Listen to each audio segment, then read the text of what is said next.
എല്ലാവർക്കും നമ്മുടെ പുതിയൊരു വീഡിയോയിലേക്ക് സ്വാഗതം. നമ്മളിന്ന് അടിപൊളി പഴംപൊരിയാണ് തയ്യാറാക്കാൻ പോകുന്നത്. എല്ലാവരുടെയും ഫേവറേറ്റ് സ്നാക്കായിട്ടുള്ള പഴംപൊരി വീട്ടിൽ നമുക്ക് എങ്ങനെ പെർഫെക്റ്റായിട്ട് ചെയ്തെടുക്കാമെന്ന് നമുക്ക് നോക്കാം. അതിനായി നമ്മുടെ ഈ വീഡിയോ നിങ്ങളൊന്ന് സ്കിപ്പ് ചെയ്യാതെ കണ്ടേക്കണേ. അതോടൊപ്പം തന്നെ നമ്മുടെ ഈ വീഡിയോ കണ്ടിട്ട് നിങ്ങൾക്ക് ഇഷ്ടപ്പെടുകയാണെന്നുണ്ടെങ്കിൽ നമ്മുടെ ഈ ചാനൽ നിങ്ങൾ ആദ്യമായിട്ടാണ് കാണുന്നതെങ്കിൽ പ്ലീസ് ഒന്ന് സബ്സ്ക്രൈബ് ചെയ്ത് സപ്പോർട്ട് ചെയ്യണം.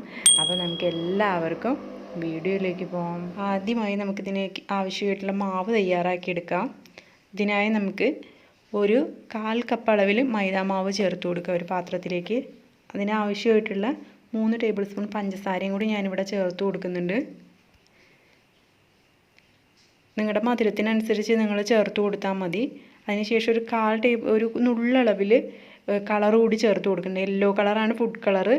ആവശ്യമാണെങ്കിൽ ചേർത്താൽ മതി, അല്ലെങ്കിൽ മഞ്ഞൾപ്പൊടിയും ചേർക്കാം. അതിനുശേഷം നമുക്ക് 1 ടേബിൾ സ്പൂൺ അളവിൽ അരിപ്പൊടി കൂടി ചേർത്ത് കൊടുക്കാം. ഇത് നല്ലൊരു ക്രിസ്പിനെസ് കിട്ടും. എന്നിട്ട് നമുക്ക് ഈ സ്പൂണ് വെച്ചിട്ട് തന്നെ ഇതൊന്ന് ഇളക്കി യോജിപ്പിച്ചെടുക്കാം. ഇപ്പോൾ ഇത് എല്ലാം കൂടി നന്നായി ഒന്ന് യോജിച്ച് വന്നിട്ടുണ്ട്. അതിനുശേഷം നമുക്കിതിലേക്ക് ഒരു 1/4 കപ്പ് അളവിൽ ചെറിയ അളവിൽ പുളിമാവ് ചേർത്ത് കൊടുക്കണം. ഇത് നമ്മളൊക്കെ എങ്ങനെ ഉണ്ടാക്കുന്നതെന്ന് ഞാൻ നിങ്ങൾക്ക് കാണിച്ചു തരാം. അപ്പോൾ നമുക്കിത് പുളിമാവാണ്.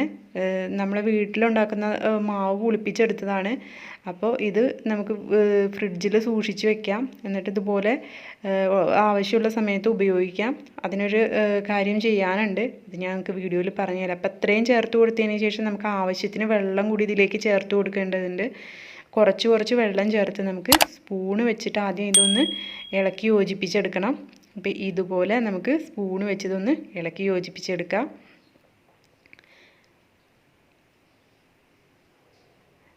അതിനുശേഷം ഞാനിവിടെ നന്നായി യോജിച്ച് വന്നതിന് ശേഷം കൈ വെച്ചിട്ട് ഇത് നന്നായി ഒന്ന് ഇളക്കി യോജിപ്പിക്കുകയാണ്. മാവ് എപ്പോഴും നമ്മൾ കൈ വെച്ച് ഇങ്ങനെ യോജിപ്പിച്ചെടുക്കുന്ന സമയത്ത് മാവ് പെട്ടെന്ന് പൊങ്ങി വരും. ഏത് മാവാണെന്നുണ്ടെങ്കിലും നമ്മൾ കൈ വെച്ച് ചെയ്യുമ്പോൾ നന്നായിട്ട് സോഫ്റ്റായിട്ട് വരും. അതിന് വേണ്ടിയാണ് ഞാനിങ്ങനെ ചെയ്യുന്നത്. ഇപ്പം നമ്മുടെ മാവ് ഇവിടെ റെഡിയായി. ഇത് നമുക്ക് 2 മണിക്കൂറോളം റെസ്റ്റ് ചെയ്യാൻ വയ്ക്കാം. നമ്മുടെ മാവിടെ തയ്യാറാക്കിയിട്ട് 2 മണിക്കൂറൊക്കെ കഴിഞ്ഞു. അപ്പോൾ നമുക്ക് തുറന്ന് നോക്കുന്ന സമയത്ത് ഇതിൻ്റെ മുകളിൽ നല്ല കുമിളകളൊക്കെ കാണാം. ഇതാണ് ഇതിൻ്റെ ഒരു പാകം. അപ്പോൾ നമ്മുടെ മാവിടെ നന്നായി പൊങ്ങി വന്നിട്ടുണ്ട്. ഇനി നമുക്കിതിലേക്ക് പഴം കട്ട് ചെയ്യാം. ഞാനിപ്പോൾ നേന്ത്രപ്പഴം അതാ ഇതേ ഒരു കനത്തിലൂടെ കട്ട് ചെയ്തെടുത്തിട്ടുണ്ട്. ഇത്രയും കനം മതിയാവും. കൂടുതൽ കനമായി കഴിഞ്ഞാൽ നമുക്ക് പൊരിച്ചെടുക്കാൻ ബുദ്ധിമുട്ടാവും. ഇനി നമുക്കിതിനാവശ്യം ഒരു കടായി ചൂടാക്കാം. ഞാനിപ്പോൾ ഇവിടെ നന്നായി ചൂടായ കടായിലേക്ക് സൺഫ്ലവർ ഓയിൽ ഒഴിച്ചു കൊടുക്കുന്നുണ്ട്. ഓയിലിൽ ചെയ്യുന്നതാണ് നല്ലത്. വെളിച്ചെണ്ണയാണെന്നുണ്ടെങ്കിൽ പഴംപൊരി ഓവറായിട്ട് എണ്ണ വലിച്ചെടുക്കും. അതുകൊണ്ട് വെളിച്ചെണ്ണയിൽ ചെയ്യാതിരിക്കുന്നതാണ് കൂടുതൽ നല്ലത്. അപ്പം നമ്മുടെ എണ്ണ ഇവിടെ നന്നായി ചൂടായി വന്നിട്ടുണ്ട്. ഇത് നന്നായി പാകമായോ പഴംപൊരി ഇടാമെന്ന് അറിയാൻ വേണ്ടി നമുക്ക് ഒരല്പം മാവ് സ്പൂണിലെടുത്ത് ഇങ്ങനെ ഒഴിച്ചു കൊടുത്തു നോക്കാം. അപ്പോൾ നന്നായി പൊങ്ങി വരും. അപ്പം നമ്മുടെ എണ്ണ ഇവിടെ നന്നായി പാകമായിട്ടുണ്ട്. നമുക്കിനി പഴം ഇങ്ങനെ മാവിലിട്ട് മുക്കിയെടുത്തതിന് ശേഷം എണ്ണയിലേക്ക് ചേർത്ത് കൊടുക്കാം.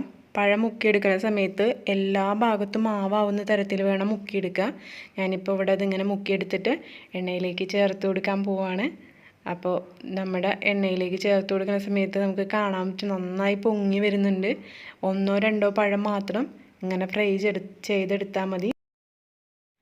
ഇപ്പം നമ്മുടെ പഴംപൊരി ഇവിടെ നല്ലൊരു ബ്രൗൺ കളറായി വന്നിട്ടുണ്ട്. ഇതാണ് ഇതിൻ്റെ ഒരു പാകം. ഈ സമയത്ത് നമുക്കിത് എണ്ണയിൽ നിന്ന് കോരി മാറ്റണം.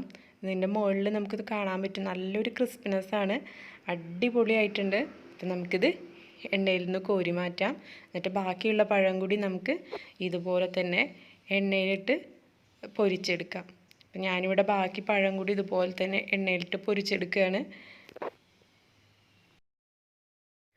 അപ്പം ഞാൻ എല്ലാ പഴംപൊരി ഇവിടെ സൂപ്പറായിട്ട് പൊരിച്ചെടുത്തിട്ടുണ്ട്. നിങ്ങൾക്ക് കാണാൻ പറ്റും നമ്മുടെ പഴംപൊരി ഇവിടെ സൂപ്പറായിട്ട് വന്നിട്ടുണ്ട്.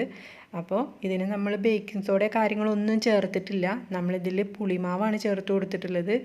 അപ്പോൾ ഇതെങ്ങനെ ഫ്രിഡ്ജിൽ സൂക്ഷിക്കാമെന്ന് കൂടി ഞാൻ നിങ്ങൾക്ക് പറഞ്ഞുതരാം. നമ്മുടെ ഈ ചാനൽ കൂടി എല്ലാവരും ഒന്ന് സബ്സ്ക്രൈബ് ചെയ്ത് സപ്പോർട്ട് ചെയ്യണം. അപ്പോൾ പുളിമാവ് ഉണ്ടാക്കുന്നത് എങ്ങനെയാണെന്ന് നോക്കാം. ഞാനിപ്പോൾ ഇവിടെ നമ്മൾ പഴംപൊരി ഉണ്ടാക്കിയതിൻ്റെ ബാക്കി മാവ് തന്നെയാണ് പുളിമാവായിട്ട് സൂക്ഷിച്ച് വെക്കാൻ പോകുന്നത്. അപ്പോൾ ഇതുപോലെ നന്നായി വെള്ളമൊഴിച്ച് കലക്കിയതിന് ശേഷം നമുക്കിതൊരു എയർ ടൈറ്റ് കണ്ടെയ്നറിലാക്കിയിട്ട് ഫ്രിഡ്ജിൽ സൂക്ഷിക്കാം. ഇനി ഒരുപക്ഷെ നമ്മുടെ അടുത്തത് പുളിമാവില്ല എന്നുണ്ടെങ്കിൽ പുളിച്ച തലേ ദിവസത്തെ ദോശമാവ് നമുക്കിതിന് ചേർത്ത് കൊടുക്കാം. പക്ഷേ കൂടുതൽ ബെസ്റ്റ് ഇതായിരിക്കും, അതുകൊണ്ടാണ് ഞാനിത് കാണിക്കുന്നത്. നമ്മൾ എടുക്കുന്ന സമയത്ത് ഇതുപോലെ വെള്ളം മുകളിൽ തെളിഞ്ഞ് നിൽക്കുന്നുണ്ടാവും, ഇത് നമ്മൾ ഒഴിവാക്കണം. ഇപ്പോൾ ഈ താഴെ കാണുന്ന ഈ മാവ് മാത്രമേ ഉപയോഗിക്കാൻ പാടുള്ളൂ.